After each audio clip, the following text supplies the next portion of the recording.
my trip, it's a free fall. Why don't you help me the way I help you? You don't have to save me, just be my parachute. When I'm feeling down, you're just not there, making sure I'm okay. Why don't you help me the way I help you?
Hello and good evening everybody, and welcome once again to another live stream here on the Outdoor Station. I'd like to welcome everyone who's joining us live. I noticed a few people have popped some comments in the chat room already. We've got Robin from East Lothian. Nice to see you, Robin.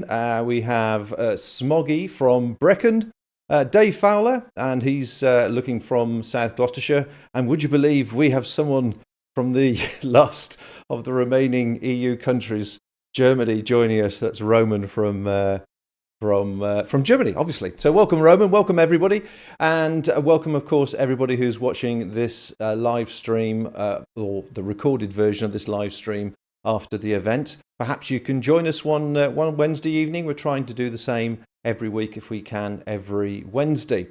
I would also like to welcome people who are listening to this. That's the people that have joined the podcast, because the podcast will be released shortly as well for people that like to commute or do other things while they listen to the content. We've got a great show for you tonight. We're very fortunate to have the editor and writer and well-known outdoor person Alex Roddie joining us. Now, you may remember I spoke to Alex some years ago, actually. We've just realised, in a podcast number 421 and 422, 2016. Mind you, almost the same time of year, December, which is well worth a listen if you ever want to have a listen to some of his other adventures that he's done. Now, of course, tonight we are joined, as always, by the lovely Rose in the chat room. And she is holding up the book that we're going to be talking about tonight, the Wanderlust book, the new coffee table book from Gestalten Books, edited by Alex. And it is a thing of beauty. And certainly, I don't know if it's a good book or a bad book to have during these COVID times, because it's full of far too much inspiration. What do you think, Rose?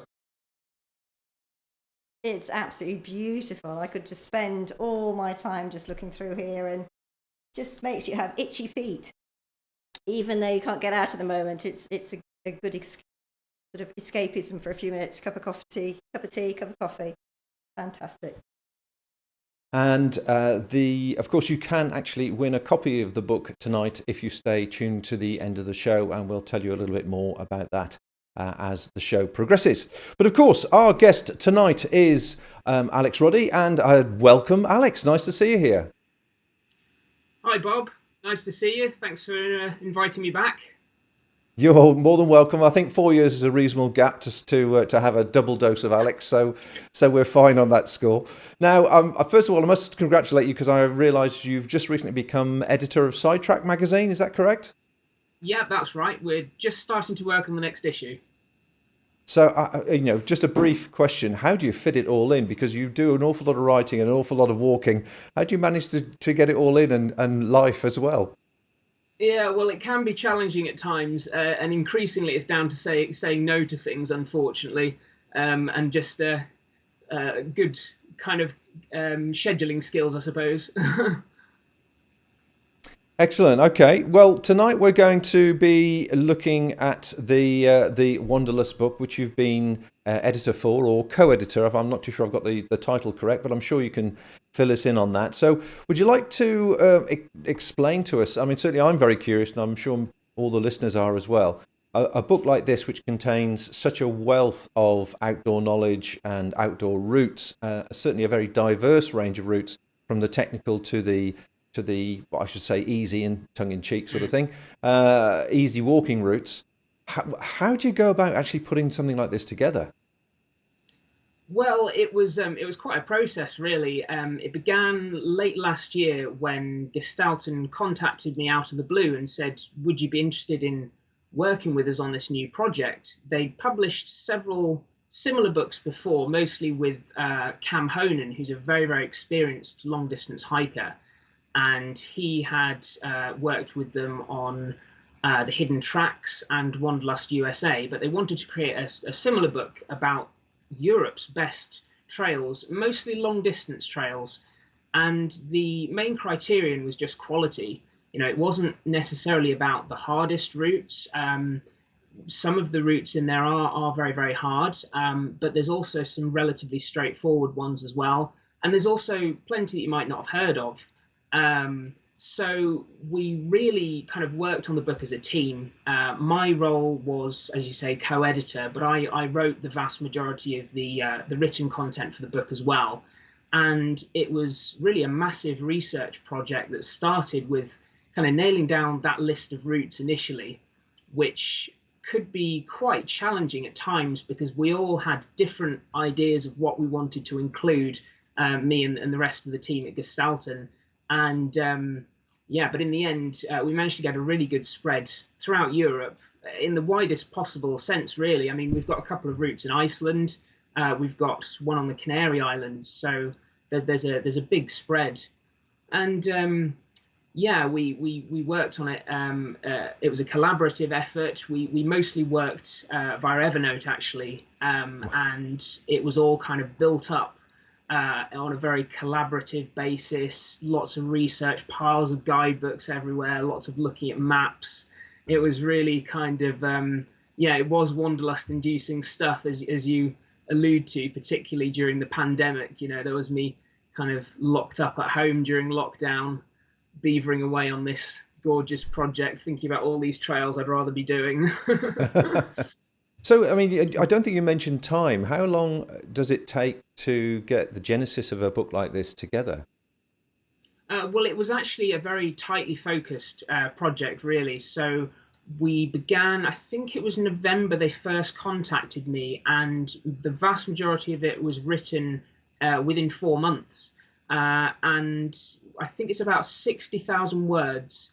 And it will really help the fact that it was very structured. So there were lots of incremental deadlines. You know, I knew exactly what I had to do at any given point. This week I was working on this specific project, so I managed to get a really good routine going. You know, I'd mostly work on Wanderlust Europe in the mornings, and I knew exactly how much I had to write. I knew exactly what I had to write, and I would just sit down and write it. So there's kind of no room for writer's block at all. It was I liked the structured format. That really worked for me. Great. Probably the best thing to perhaps do, we've looked at some of the pictures there of the project as it came together. Would it be better if I pulled up the slide of the actual routes themselves? Yeah, sure. Okay. So let's just go through those now then. You can obviously find a list of the routes over on Alex's website, alexroddie.com. And they cover, this is the order in which they're in the book as well. So I'll leave these on the screen for a few seconds. Perhaps you can just say something about each group, if you would, Alex. Yeah, sure. So Western Europe, of course, is skewed quite heavily in favour of the UK because that's where I live and that's where most of my hiking has been. And in fact, you'll see it skewed quite heavily in favour of Scotland, and partly that's because that's where I think a lot of the best hiking is. But we've also included Ireland as well. There's a route in Northern Ireland, and I couldn't miss out Great Gable in the Lake District, which is, in my opinion, the best hike in the Lake District. Plus also the Three Sisters of Glencoe. Eastern Europe was challenging. That required a lot more research, and there were several trails in that area that are very well known, several that I'd never even heard of before, emphasizing the research aspect, and also the Trans-Caucasian Trail, which is being constructed at the moment. It's a massive effort. So yeah, that was particularly interesting. Just as a quick aside, I quite fancy the Baltic Coastal Walk. That looked very interesting, and well, walking through past around the perimeter of 3 countries. That's right, yeah, and it's pretty new as well. It's only recently been opened, so a wide variety of coastal landscapes there. Looks absolutely fantastic. Not one for the mountain lovers, but Northern Europe, yeah, there's some absolutely fantastic routes there. I mean, I've done a fair bit of hiking in Norway myself, so I was really keen to include some of these areas. Nordkalotleden, I couldn't really leave that out. That's been one of my greatest sources of inspiration, that route. There's some wonderful photographs from Colin Ibbotson, who's a well-known lightweight long-distance hiker, and also Jotunheimen, which is a fantastic area I've been to a couple of times now. So yeah, Northern Europe some fantastic routes up there. Southern Europe is quite heavy on the Alps and also the Pyrenees for very good reasons. And we didn't include the Haute Route Pyrenees, which I did last year, because that was actually included in the Hidden Tracks, one of Gestalten's other books. But I've included bits from it, Canigou Traverse, also Pico del Nito, which is one of the high mountains along the route, and also the Mercantor Traverse, which I'll speak about a bit more later on, which is another one of the kind of wild card options. Not many people are aware of it. Central Europe as well, we've got more routes in the Alps. So Switzerland, the Mettelhorn is an excellent 3,000 meter peak. You won't see it on many of these lists of top hikes in Europe, but I think it is one of the top hikes in the area. Alpine Pass route is quite a well-known long-distance trail across the whole width of Switzerland, plus also several in the Dolomites. And then you've got other ones that are very, not well-known at all, like the Harz Border Trail, which heads through the Harz Mountains, and there's lots of kind of relics from the Cold War. So yeah, we got a real kind of spread of interest, I think. Yeah, and this is where you can find me online. Instagram and Twitter. Oh, I can't hear you, Bob. There you go. Yeah, sorry, that's my too many buttons. Too many buttons. My life is made up of too many buttons. So yes, follow Alex at Instagram and Twitter if you want to. I was going to come on to that a bit later on, but naturally that's a good place to pick up more information. But we're trying to give you as much information as we can in this live stream. So we could carry on talking for a very long time about a lot of these routes, because I think that gives a good overview for people to understand exactly the wide range. As you say, everything from an easy coastal walk through to a lot more challenging routes, but all inspirational. And I have to say, it is, as Rose quite rightly points out, one of those books that you sit down with for 5 minutes and all of a sudden an hour's gone. So congratulations on producing something that's really does whet the appetite. Now, I believe you've got a few stories to tell about certain routes, and one of which is the Cape Wrath. So do you want to pick it up from there? Sure, yeah. Well, the Cape Wrath Trail was one of those routes that simply had to be in the book. It was my first real long-distance trail, kind of multi-week trip.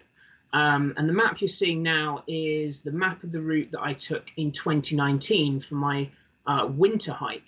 A slightly different route starting at Ardnamurchan Point. The route we've included in the book is the more conventional version. But in 2019, I decided to go and hike it in winter. And I felt quite a sense of apprehension before doing this, because not that many people do it in winter, and it is significantly more difficult. But it was also absolutely wonderful. So this is a photograph from my first Cape Wrath Trail, June 2015, which was a learning experience about lightweight hiking. Oh, it looks like we've lost Alex for a moment. Let me just come back to that. So this is a good typical thing. The technical part, we've coming and going with Alex on the Skype. So I'm going to stop the call with Alex and call him back to see if we get a clearer signal. And Rose will chat with you for a second and just explain some of the comments that are coming through on the chat room at the moment. But this is one of the technical joys of live streaming. So here's Rose for a second. Get your mic. So Light Hiker was saying that for German-speaking countries, this book is also available in the German, because it's obviously Gestalten is based in Germany, so that's really useful to know. Thank you. Mark Jean said, how did they make the decision on the routes? I just don't know. There are so many routes. I mean, that's something we can definitely put back to Alex. Hopefully he'll have some idea. All right, I'm not sure if Bob's managed to get it back online. Got lots of people joining us today. Martha from Toronto, great. Pam and are you back with us, Danny? Alex? I'm back. Was there a problem there? Yes. You disappeared into the digital ether. And sorry we lost you. It broke up completely. So you were just saying about the picture was from your summer hike, I think it was, or summer Yes. Cape Wrath, and then it all broke up after that. So do you want to go back to that one? Yeah, sure.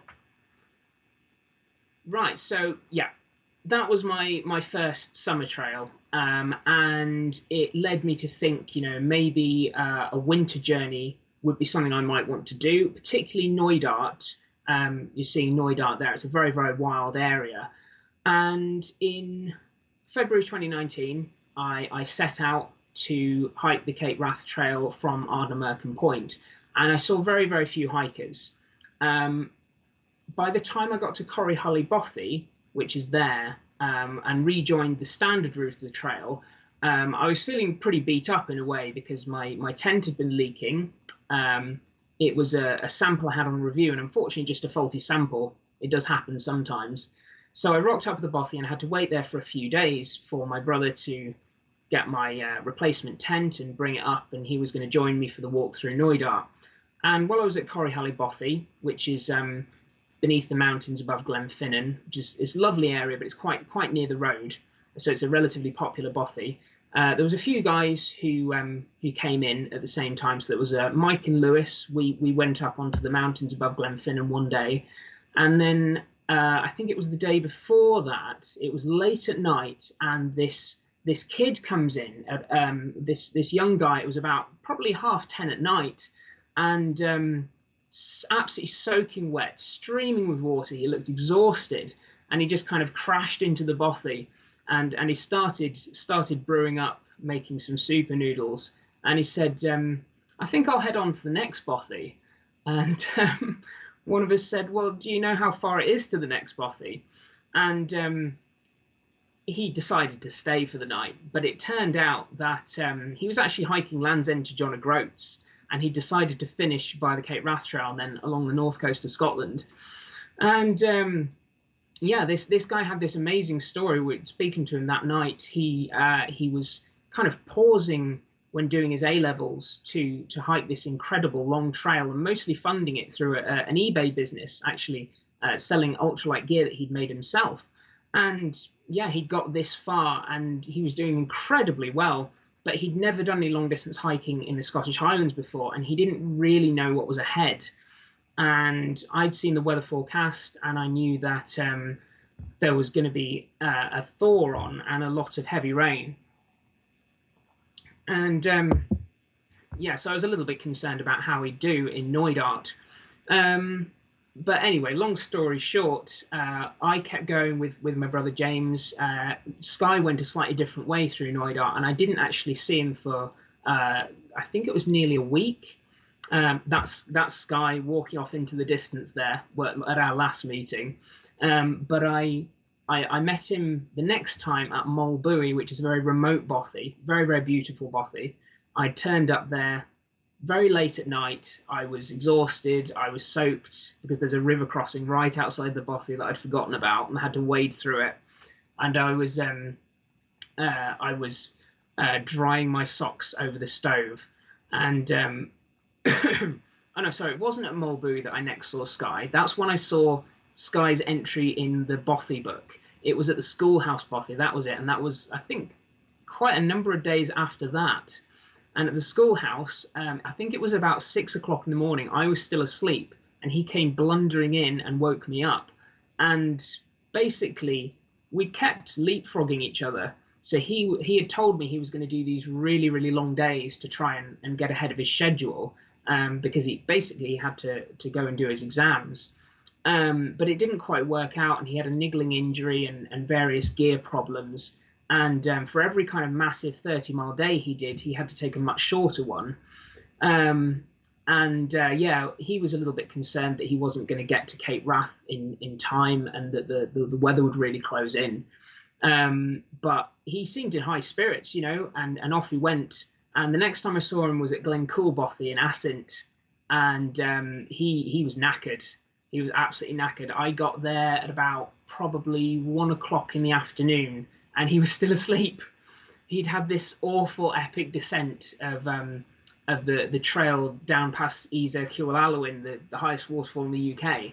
And he'd lost the path, and yeah, he was absolutely exhausted, and I think he was just kind of burning the candle at both ends to try and keep ahead.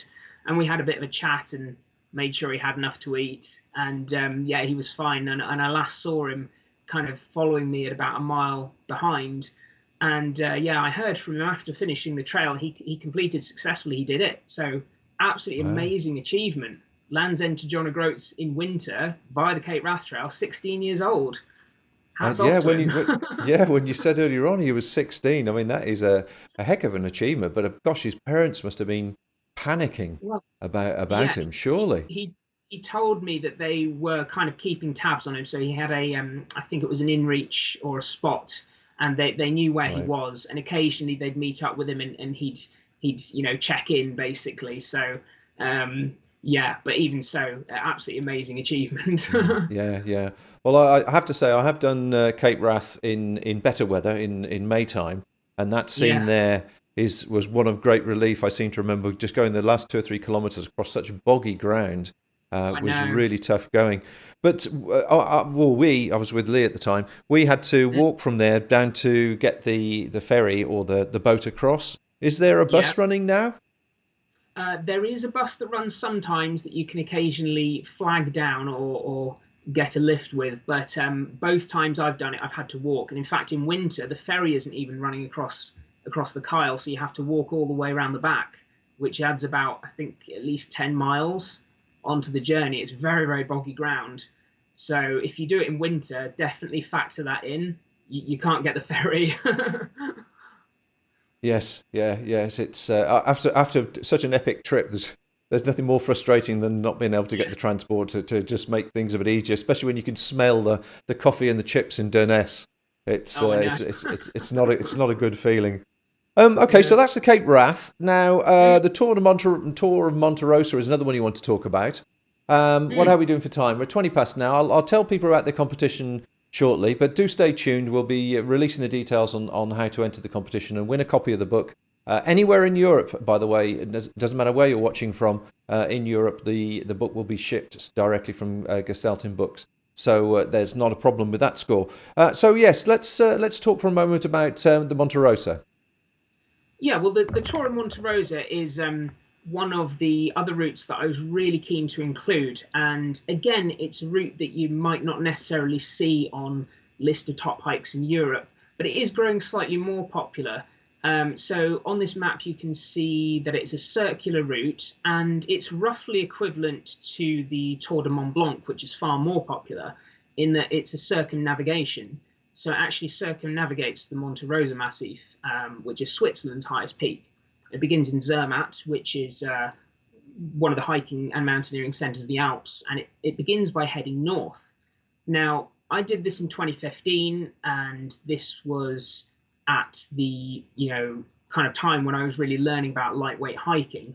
And I had done a lot of hiking and mountaineering in the Alps before, but I'd never really done it on a lightweight basis. So this was the first time where I took what I'd learned on the Cape Wrath Trail and I took it to big mountains, bigger days, much more kind of intimidating terrain. So one of the mistakes that I made was to underestimate the importance of fitness and kind of speed, and kind of overestimate the importance of gear, which is something we can all, be guilty of every now and again. So when I began the Tour of Monte Rosa, it starts on a very high-level trail called the Europaweg, which follows the eastern side of the Zermatt Valley for quite a few miles to Graken. And on the map, it looks relatively straightforward. It's mostly a traverse path. It looks relatively flat. But that's an illusion, because it heads into very loose, very exposed, very rocky terrain. And there's an awful lot of up and down. And in 2015, many sections of the path were closed, like you can see in the picture there, due to rockfall. Some of these path closures, I went straight round and walked through and it was fine. But other ones, the path had just been wiped out. So occasionally you'd come across a sign saying, 600 meter descent and 600 meter reascent back up to the trail. And this really, really took a lot of time and sapped a lot of energy. And you can see there these awful wire bridges crossing these chasms. And I've heard it said that the Europa Veg is possibly a trail that should never have been built, or it should have been built at a lower elevation. But in any case, I was making very slow progress along this very loose track. The weather was getting gradually worse. There's a bit of cloud coming in, and I got benighted. And it had been years since I've been benighted, and I thought, well, how bad can it be? I've got a tent. But as you can see, the ground is everywhere very, very steep, and I ended up camping, as you can see there, in this absolutely awful position on this edge of this cliff. So what that actually is it was kind of a spur of rock breaking away from the main hillside and poking out into this gully, and that was the only even remotely flat bit of ground I could find for miles. And I had to pitch the tent, that the peg on the other side of the tent was essentially wedged between two boulders hanging over the abyss. And I spent this very uncomfortable night in high winds, actually, with quite a bit of rain, wondering if I was about to roll off the cliff down into the gully. So yeah, that wasn't ideal. Basically, I should have started earlier from Zermatt, and I should have hiked a lot faster, and I should have been fitter. You know, I was a lot less fit in those days than I am now. But things improved, you know, and I got into the swing of it, as you do on a long distance trail. You get used to it. Your hill fitness kind of improves, and it was absolutely fantastic. Particularly once it headed into Italy. There's this great section where it just goes from one valley into the next, over the next pass, down. It's absolutely amazing, and you get to see Monte Rosa from every angle, and it is a gorgeous mountain. You know, from every single side, it's this enormous, sprawling, glaciated massive. So yeah, I highly recommend it if you ever get the chance to hike it. Well, as you continue the story, you mentioned at the beginning there that it was your transition to doing a trip like this with much lighter gear. Would you just like to expand on that slightly, and how the gear performed, and as you come to the end of this particular route, if it was everything that you hoped it to be? Sure. Well, I mean, for the Tour of Monte Rosa, I was using a lot of the same gear that I carried on the Cape Wrath Trail. So a lot of it was kind of classic, lightweight stuff. So the ULA Circuit backpack, which is very well established. I was using a 0 degree RAB sleeping bag, so I hadn't made the transition to quilts at that time. I was hiking trail shoes, even on terrain like that, but I didn't have an ice axe or micro spikes. I did wonder whether or not I needed them, because that right there is actually a glacier descent. It's the Theodule Pass over 3,000 meters. And I was kind of umming and ahhing as to whether or not I actually needed them. And in the end, it was fine. But in other conditions, I may well have needed traction underfoot. But yeah, in general, the gear worked very well. I could have gone a lot lighter, and in subsequent years, I have gone a lot lighter. But at the same time, I still had a reasonable degree of comfort. So I think the only real thing that I ditched after that trip that I didn't need at all were the sandals that I carried, which weighed about 400 grams, and I just never even used them. So that was 400 grams I didn't need to carry at all. It certainly doesn't look like sandals underfoot. Not really. But did you find? I mean, looking at the pictures you got there, those other people were kitted out in more traditional mountain gear, I guess. What was the conversation like between you and them? Were they doubting your equipment for being out there? Well, as I recall, those guys were actually doing a different route. They were doing the Tour of the Matterhorn, which is more serious and involves more actual alpinism. But yeah, I mean, most of the people that I met on the Tour of Monte Rosa itself were hiking with a more traditional setup. But then again, a lot of them were doing hut touring, which in Switzerland is far more common. With a lightweight tent, you really have to be a bit more stealthy about how you camp, rather like in England and Wales. So yeah, I think at that time it was a bit less common to hike with a relatively lightweight pack in that part of Switzerland. Okay, interesting. Okay, well, folks, I think it's about time we announced the competition. We have a copy of the book to give away tonight. It's a very simple competition. All I have here is a basic mobile phone, and all you need to do is text in with your name your nearest town, if you're obviously in the UK or in Europe somewhere, and obviously the country, just so that he knows an idea. And we will ask Alex to randomly pull a number, and we'll choose that text, and we'll contact you back to get the full shipping details. So it's as simple as that. It's just a normal text, no additional charges or fees, just a normal text fee, and the number is there. Rose will repeat the number and put it in the chat room as well, in case you've missed it from the screen. And by all means, enter as many times as you like. So let's now move on to the Loch Arbor Traverse, is another one that in particular you've got a story to tell. So I've got the map ready for you here. So fire away.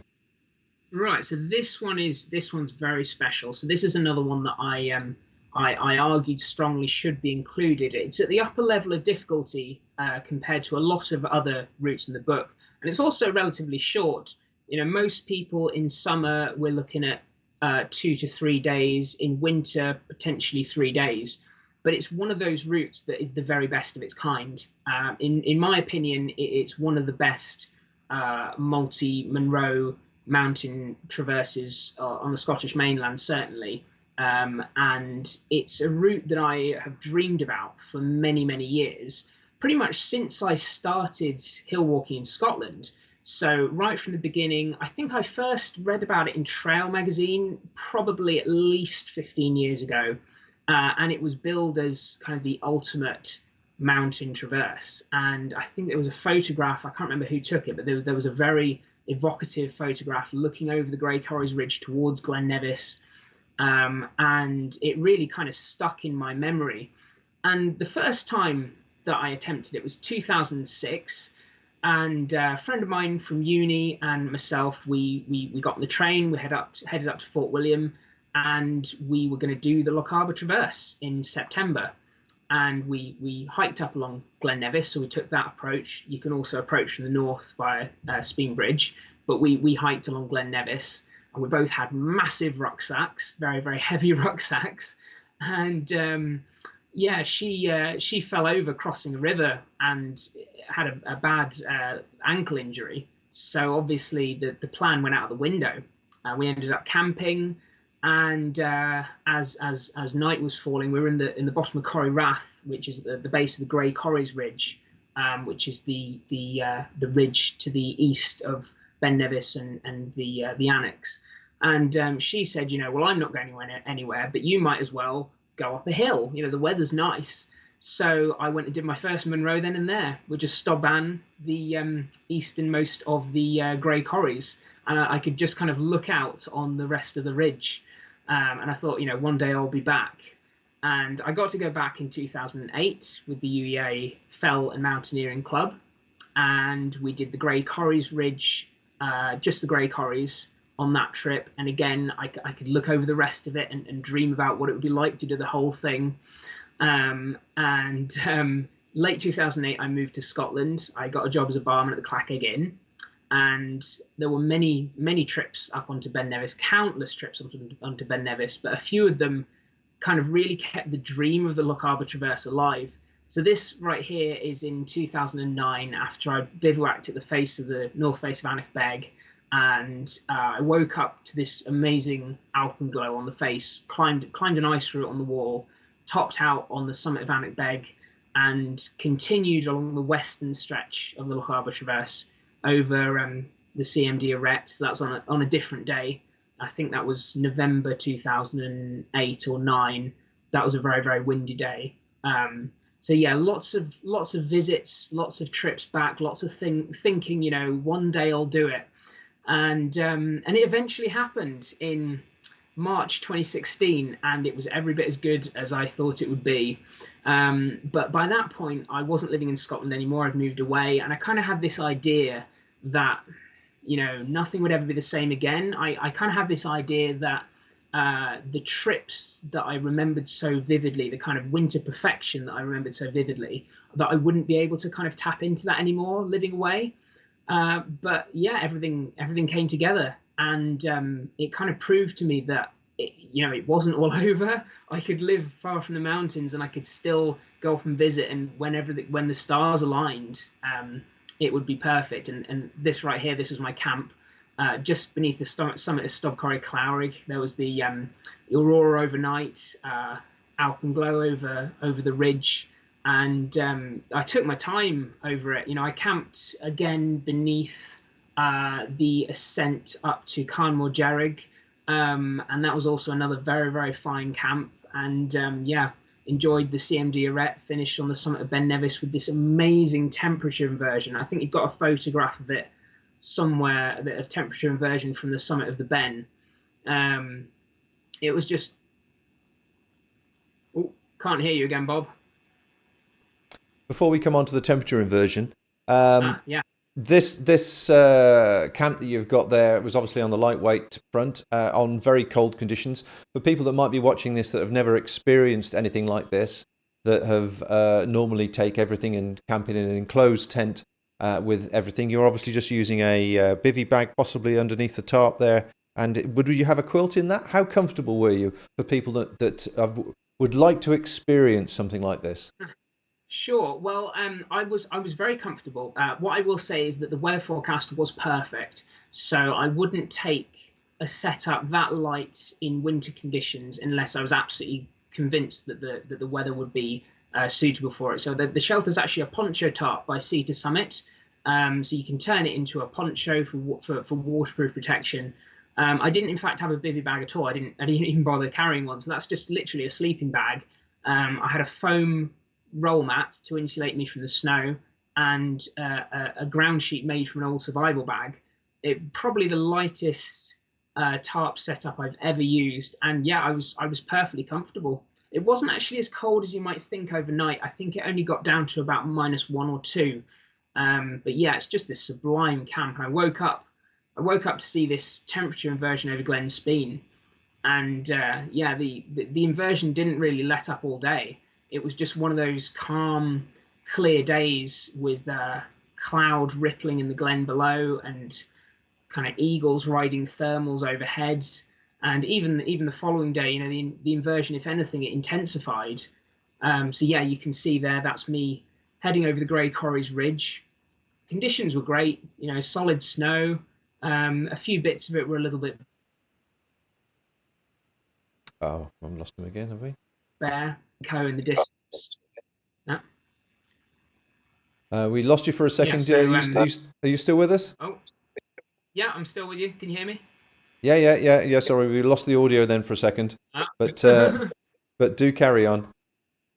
Yeah. So that's looking over the Grey Corries Ridge. You can just see Ben Nevis poking up in the distance, and that is looking over Glen Nevis to Bidgin Nambian in Glencoe.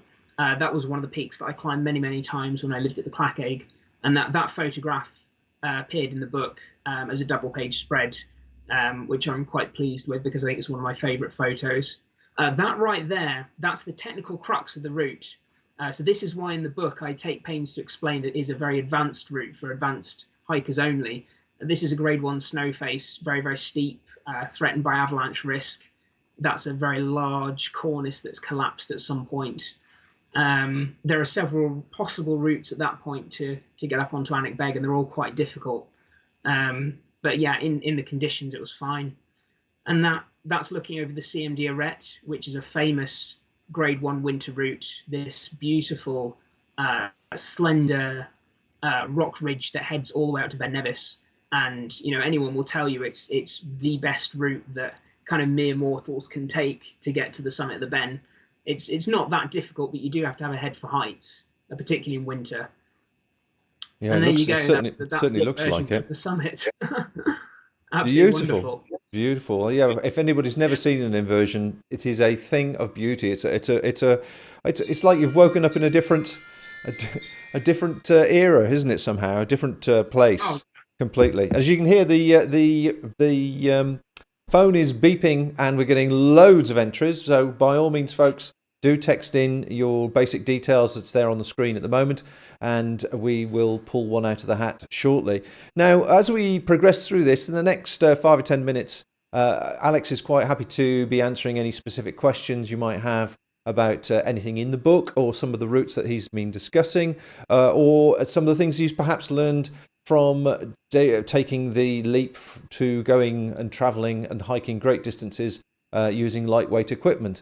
Now, what we found out just at the beginning of this conversation before we went live, which I never knew, I thought Alex lived in Scotland. And so I'm forever making excuses about not going to Scotland for walking. He lives in Lincolnshire, of all places. So if nothing else, spending 12 hours on a train in these dangerous times is obviously very difficult to do.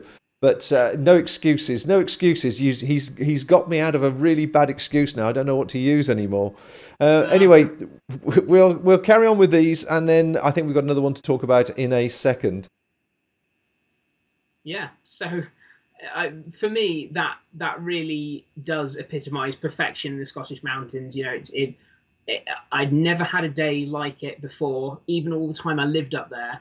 And to be honest, I've never had a day quite as good since. I've had a few that have come close, particularly this March just past in the Cairngorms. Very, very good trip.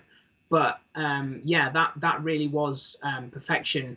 And it kind of proved to me that if you get things right, you don't have to live amongst the mountains and be on hand.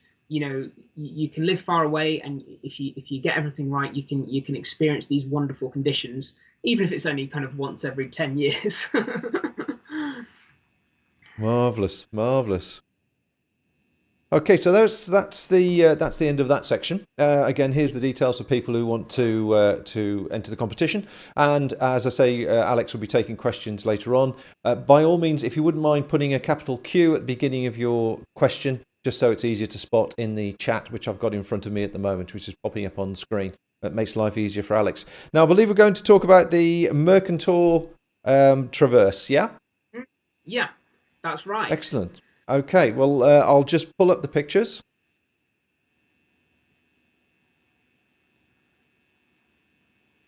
By all means, talk amongst yourselves for a second. So is this a particularly tough route, Alex? I would say this is quite a tough one, yeah. This is at the upper end in terms of how technical it is. There you can see it on the map. It's based around the Mercantor National Park in the south of France, kind of near the border with Italy. And it's a very wild corner of the Maritime Alps. Very, very beautiful corner. The mountains aren't as high as in the Central Alps, so they don't really get much above 3,000 meters. Most of them are lower than that. And the hiking is mostly at around about 2,000 to 2,500 meters. There's not really any glaciers, so it's quite a hiker-friendly area, but it's relatively unfrequented. It's not quiet, but compared to the Central Alps, it's relatively unfrequented. And it was 2 years ago, I was looking for somewhere to go and hike. I wanted a sunny long-distance hike in Europe, and I wanted to go somewhere a little bit different. And by that time, I'd really started to refine my lightweight technique. So there you can see some of the gear. Well, that is the, in fact, exact gear loadout that I took on the Mercantor Traverse. So I've got an Astucas synthetic quilt.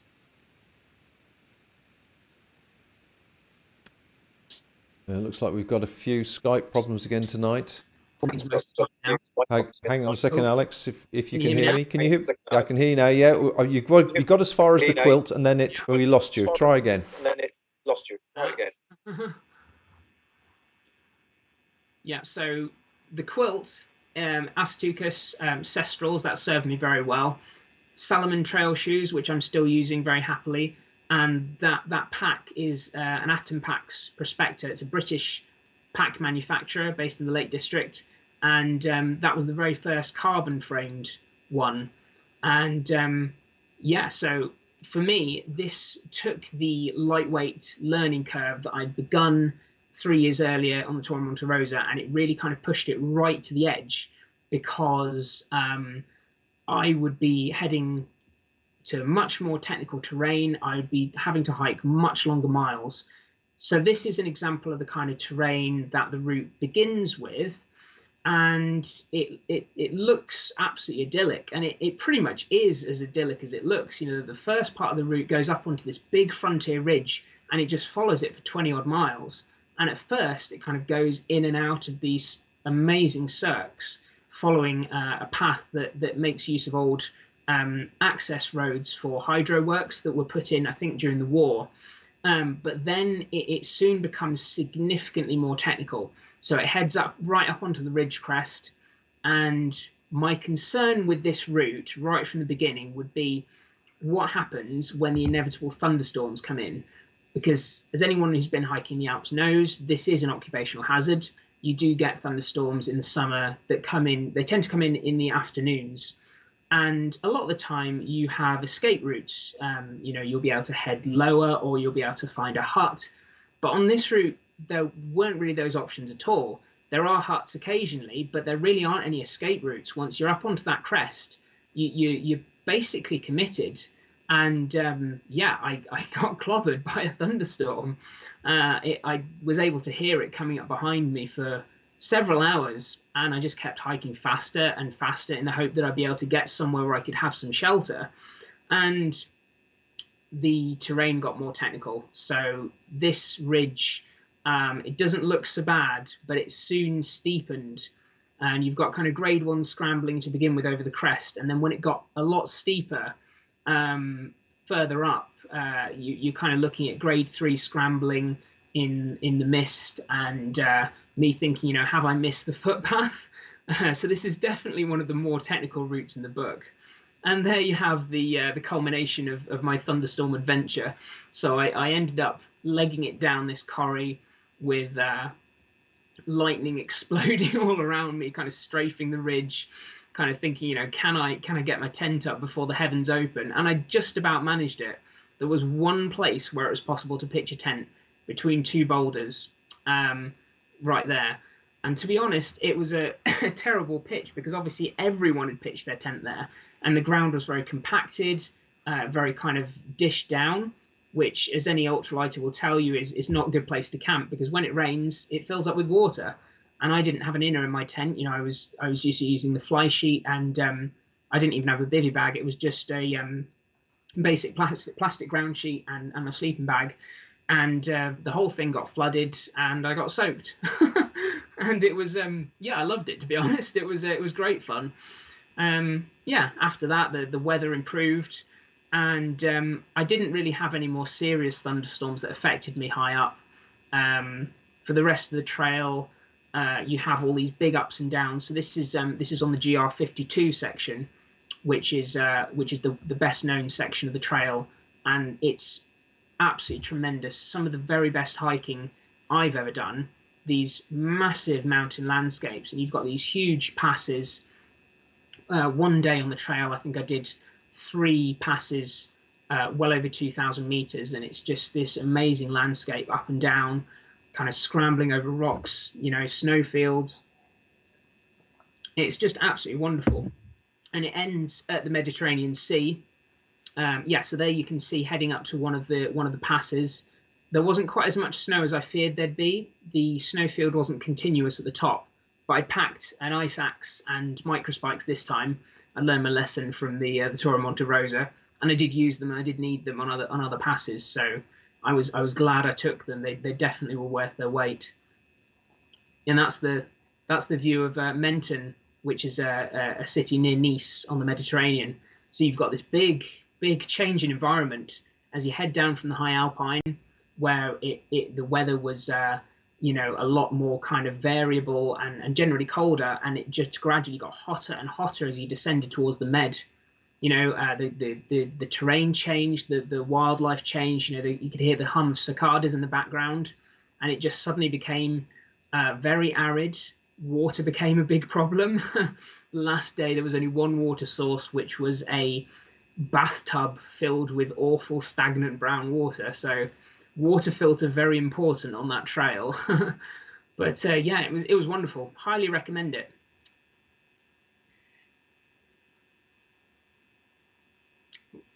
Can't hear you again, Bob. What's the total number of trails in the book itself? The actual complete total. 30 that are written up in big format, so a chapter each, and then there's, I think it's 10 that are the bonus tracks, and they just get shorter mentions. Right. Okay. And then the other people that have contributed to to the story itself. Would you like to give them a mention at all? Because there's obviously quite a few people that have contributed. We've got the team at Gestalten. So there's Tatiana, there's Anna, loads of people that have helped out. I'm also indebted to our photographers as well. The photographers have contributed some amazing images. So we've got images from a wealth of different people, including many who'll be familiar, I think, to your viewers. Chris Townsend contributed many images. Colin Ibbotson, particularly for Norway. My brother James Roddie as well. We've got many more. We really couldn't have done it without the photographers. You know, that's integral to the whole thing. Right, okay. Well, we're starting to get towards the end now. So here's the number again, folks, to text. If you're texting from outside the UK, drop the 0. It's just 0044 and then the number without the 0 at the beginning of the number. What is it? 07. So just ignore the 0. The phone is pinging quite regularly every few seconds here. So we know we've got quite a few entries, which is great. So while we just wait for the last few entries to come in to win a copy of the book, and as I say, I'll ask Alex to choose a random number in a second. He's going to talk us through another project that he's involved in with Chris Townsend to do with the John Muir Trail, which I'm sure will have raise a lot of interest as well. So would you like to tell us a bit more about that, Alex? Sure. Well, one of the things I wanted to do with this whole project was find a way to make some kind of tangible, good impression on the world. And I feel very strongly about conservation and rewilding. And the John Muir Trust is a charitable organisation that owns a number of areas and mountain landscapes in the UK.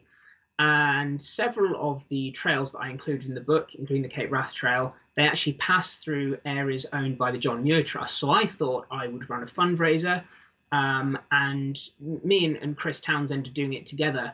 And we're actually auctioning a signed copy of the book, together with A Day on the Hill with myself and Chris. So we've been on the hill together several times before. It's always great fun walking with Chris. He's absolutely full of amazing stories about mountains all over the world, and also he's very knowledgeable about the mountain landscape, about lightweight backpacking, about the history of hiking gear. He's also a trustee of the John Muir Trust, so he knows an awful lot about how the John Muir Trust is protecting these landscapes and safeguarding them for future generations. So if you'd like to help out the John Muir Trust, you know, all proceeds from the auction do go straight to them. I believe Bob will have the link. You'll be able to bid on the auction. I think we've got 16 bidders so far, and it's open into December. So yeah, please bid generously, and thank you. Okay, Alex, so just bear with me a second. I'm just going to put a couple of pictures on here that hopefully that you can just talk about while I'm trying to do several things at the same time here, which is get some more pictures going. And there are some questions coming in as well, so we're trying to sort the questions out. Right, let me just come back to you for a second while you just tell us a little bit more about John Muir. I'll pull up some pictures. Yeah, sure. So yeah, there we go. Here we go. Right. So there you've got, that's Glen Sligachen, and that's my brother James when we hiked the Sky Trail in 2016. Glen Sligachen is one of the areas on Skye that the John Muir Trust own, and it's this wonderfully rough and rugged mountain landscape, absolutely beautiful. I think that's Glen Nevis. So you can see that's looking up onto, I think that is actually Anak Beg in the distance, looking towards Ben Nevis itself, which is just hidden. And they're doing great work in Glen Nevis, kind of restoring the forest in the Glen Bottom there.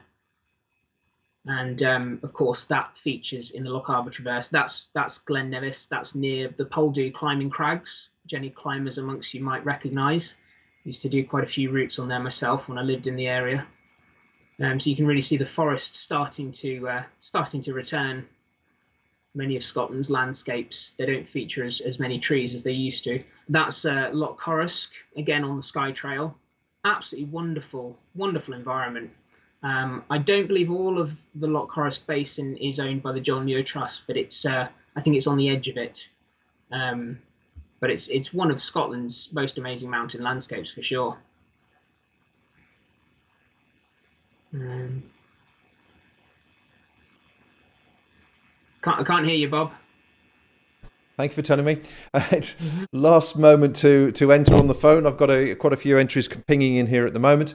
While I do that, let's just have a look at some of the questions that have come through, if we may. I just need to pull them up. First of all, so this one is from Roman in Germany. Beautiful photos. What camera and lenses do you set up? Do you prefer the weight given penalty of a mirrorless full frame? I think he continued the sentence to ask whether you use a phone or a variety of other equipment. So I think he's interested in the equipment you use for photographs. Sure. Well, I mean, this is actually quite a big question. I mean, I don't really have what I would say is the definitive answer to this, because I think with lightweight hiking, there is always a tension between getting photographs that are good enough quality for what you need and going light. As you say, there is a big weight penalty for mirrorless cameras. So at the moment, I'm using an Olympus EM1 Mark III and a 12 to 40 millimeter lens, which is the heaviest setup I've had for a while. I have experimented with other brands. I do have a terrible habit of changing my mind about the gear I'm using and switching to something else. So last year I was mostly using a Sony A6300 with the standard kit lens, and it's very, very light for a mirrorless camera, and the image quality that you get is acceptable. But ultimately for me, it was the reliability and the handling. So that's why I've gone for a slightly beefier camera. And in fact, the Olympus generally offers much better image quality than the Sony, even though you've got a smaller sensor. So it's all about balance. I mean, bearing in mind that my requirements, because most of my trips I end up writing about them in magazines or in books, I need to have very high quality images. And I think for most people nowadays, a good smartphone is really all you need. And in fact, there are quite a few images that I've taken with a smartphone in the book, and I think most people wouldn't really notice the difference if asked to choose between them. So yeah, there's no real right or wrong answer. Wow, just goes to show you technology has moved on so much, hasn't it? In fact, I remember quite clearly the conversation we had in 2016 when we last spoke, and I think you were all about Fuji's then. Fuji was your brand. Yeah, as well. So Dave Fowler's got a question. Which of the countries featured offered the best and worst mapping for hikers? Which offers the best and worst way marking on the trail? Right, so that's a good question. I would say that here in the UK we have very, very good maps. We have obviously the Ordnance Survey maps, which are excellent. We also have Harvey maps for many of the areas, which are a great alternative. But trail marking is often non-existent depending on the trail itself, and sometimes that's what you want. So with the Cape Wrath Trail, a lot of people love the fact that it's not waymarked. And it's all about kind of navigation and planning it yourself. But if you are looking for trails that are waymarked, the Alpine countries are really, really good. So Switzerland, Italy, and the Alpine regions of France, they tend to have excellent waymarkings. And also I would say very good mapping as well. So Swiss maps are superb. They're a work of art, the Swiss topo maps. In terms of the worst mapping, I think you're looking at a lot of the Eastern European countries. Some of them do have very good mapping, but for example, Romania, I was mostly having to use open topo maps. And in fact, online open topo maps have been very useful in general during the research process. They're very good, actually. Lovely. Okay. The next question is from Mark Jan de Elemans. Do you hike or do you do solo trekking or in groups, and what's your choice? In general, I go solo. I have done hikes before with other people. Generally, if I'm going with other people, it's normally only one other person. So I've done a long distance trail with my brother James. We did the Sky Trail several years ago. When I was on the Cape Wrath Trail last year, I met up with James for a section. I also met up with Chris Townsend for a section. And I do really like having someone else to hike with occasionally, but in general, I really prefer the kind of sense of solitude of being alone in nature, and that's a big part of why I do it in the first place. I need that kind of the headspace, and that's really what, for me, being in the mountains is all about. It's a complete reset, chance to kind of clear your head and clear your thoughts. Thank you. And finally, from Cam Hikes, question: where did you find was the most welcoming and attracted fellow long distance backpackers? That's a good question as well. I would love to say the UK, but it's not always the case. Some areas where you get established long distance trails, people are used to the backpackers going through, such as the Pennine Way. But even on the Cape Wrath Trail, I've met people who, while Scottish hospitality is generally excellent, I've met people who didn't really know anything about the people passing through, and sometimes they'd regard us with suspicion.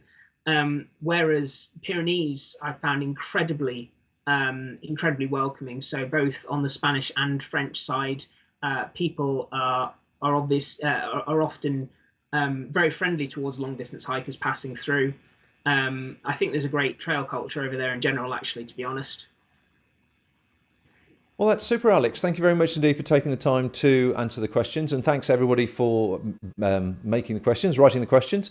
Also, thanks to everybody that have entered the competition. Now, what I'd like you to do, Alex, is choose a number between 1 and 36. 17. Okay, thank you. And while I hunt down for message number 17, perhaps you'd just like to give us an overview of what your actual next trip's going to be.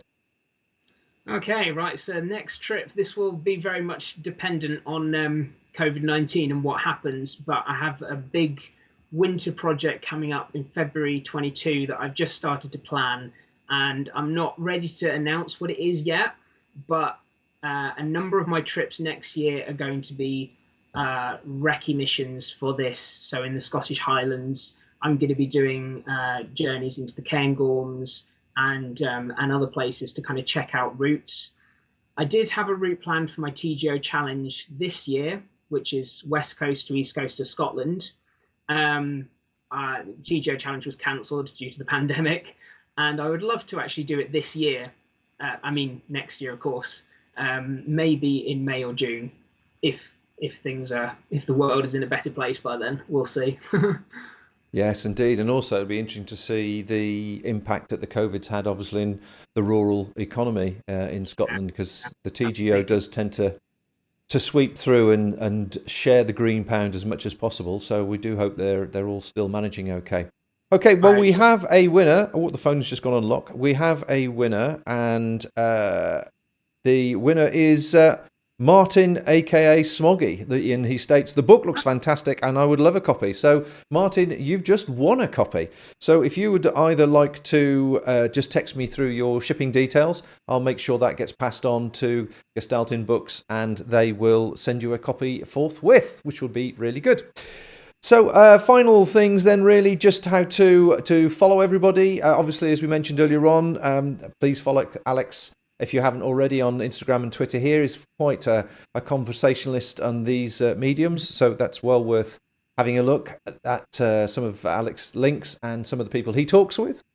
Of course, we would love you to follow us if you're not following already. So if you're watching this at a later stage and you haven't joined the audience on YouTube or any other social media, please do so. We've got a couple of Facebook pages, the Facebook Live as well as the podcast page.